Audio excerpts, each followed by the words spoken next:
হুমায়ুন আহমেদের প্রথম থেকে প্রকাশিত উপন্যাস হলো নন্দিত নরকে এবং শঙ্কুনীল কারাগার। যদি এটি আগে লেখা হয়েছিল, এই দুটি উপন্যাসের মধ্যবিত্ত জীবনে অসঙ্গতি, সাধারণ মানুষের দাবিত জীবনের নিপুণ চিত্রায়ন এবং সহজ সরল ভাষায় গভীর আবেগ ফুটিয়ে তোলা হয়েছে, যা বাংলা সাহিত্যে নতুন ধারা তৈরি করেছিল।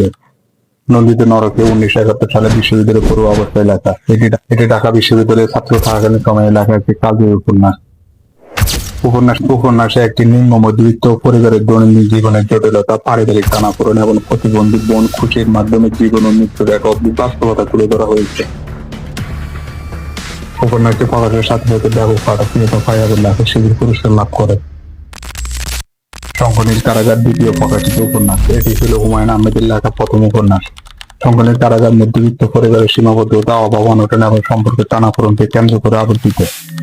উপন্যাসের নামটির মধ্যে এর মূল সুর লুকিয়ে আছে। মানুষ তার নিজস্ব পারিবারিক ও সামাজিক সম্পর্কে কারাগারে কিভাবে বাস